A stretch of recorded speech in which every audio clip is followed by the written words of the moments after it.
Hello everyone, hope you're well. Another update on the Napoleonic front and some more Russians join the fray. So as you can see here, I finished the unit of Pavlov Grenadiers. I have some skirmishing Jaegers from Perry's done, 10-pounder Unicorn and another commander. So I'll show you some close-ups of this. I'll start with the artillery piece. So Perry Miniatures, lovely set it is as well. The only gripe I had with this is that I didn't realize the models were the same pose firing for all the cannons. So these models are exactly the same pose as the other artillery piece I have, but I've just arranged them differently in the base, so it shouldn't matter too much. Again, Perry's are a lovely set to, or lovely models to paint, and very easy to put together. These are all single piece models and yeah, very few gripes with them. So that's the artillery piece. And then these are the Jaegers. They are Perry's as well, individually based for a reason that will become evident sometime. So again, they're lovely models. Only problem I kind of had with these, the bayonets are a bit soft, they're a bit bendy every so often, but it's hard to get them fully straightened. But other than that, lovely defined, excuse me, lovely defined details, and very easy to paint, very nice to put together. So I quite like actually having some Napoleonics individually based. It just it's a bit of a change up than having multi-based models. So that's them.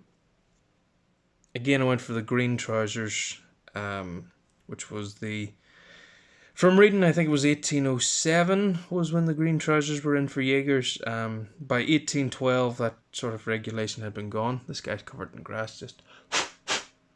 There we go. By 1812, I think it was gone again, but I just like having a little bit of variation in the Russians, because otherwise all of the uniforms, including the artillery, are exactly the same. So it's nice having just something different. And it's a good visual aid as well on the battlefield. And to me, it also makes sense that skirmishing units would have earthy colours to help blend into the terrain. Bit of grass on him too. And then there's the final one. So yeah, lovely models. Really enjoyed painting those, putting those up together. I'll show you the commander. This is just a Warlord Games commander that you get in the Russian army set. So I went for a bare head and white hair, just to make him an old sort of commander. And then 2 musketeers just marching either side of him. Yeah, quite different. I give them shakos as well, just to have, again, that little bit of variation. So there aren't many shakoed heads, but that just helps them stand out a little bit more too. And then the main event, I suppose, is the Pavlovs. So you saw some of the companies of these before. So this is the finished battalion, and I'm very pleased with how they turned out. Again, these look a bit shiny. It's just the lighting. These aren't shiny in real life. So this is the Pavlov Fusiliers. So they haven't got the white pom-poms at the top, but I do have those models now built and ready to go. So that's the command stand. These flags are actually just the Warlord Games flags that come with the box set, and I'm actually quite happy with them for the Fusiliers, and I have ordered from GMB Designs the flag for the Grenadiers, so I'll have both then. But lovely models these are too, and they look nice and striking with their mitre hats from afar. So yeah, really happy with those. Happy with how that has turned out. I've gone on a bit of a Russian kick at the minute, just to try and get things done. So I'll show you what I've been up to building wise. So here's the the rest of that brigade, Russian brigade. These are the Victrix Bavarians. And you saw this model before, the test model I painted. So I just went through and built the rest of them. This is one of the mounted colonels. They are lovely models. They are very, very, very nice models. The sculpting's completely top notch. The gripe that I have with this, however, is that what you see here, these 48 models, took between 5 and 6 hours to build.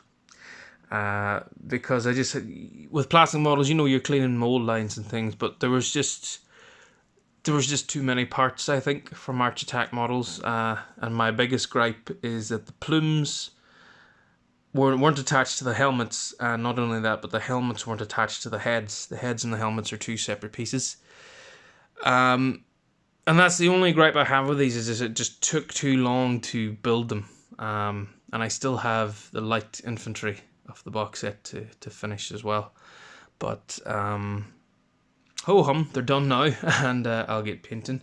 As you can see, the plastic continues over here. So this is the entirety of my Russian collection finally built, apart from the command models, which just arrived today, which are these sets here. So these front two are Grenadier squads, Grenadier battalions, sorry, I should say, and they have the large plumes, and they will join with the Pavlov Fusiliers and Grenadiers to be an elite brigade of the Russian army.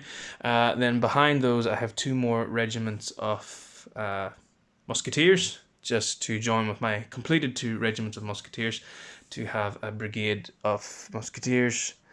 And over at the back as well, just here is a 2nd regiment of dragoons to finish that dragoon regiment. And these are the Pavlov Grenadiers from Mordor Games. Now, a tip for anyone that's building them: the plastic and the metal heads aren't the best at sticking together, even with super glue. And it's just to do with the fact that the heads are slightly top heavy. So what I've done is I got a very small bit of blue tack and rolled it up into a very fine ball, and sort of wedged that in the middle of the heads, and then the super glue actually sticks sort of around it, and that way the head stays on and the blue tack is hidden. But yeah, so lots to be cracking on with still. I'm just enjoying the hobby as much as I have free time to do so. Thanks everyone for watching, and yeah, happy wargaming.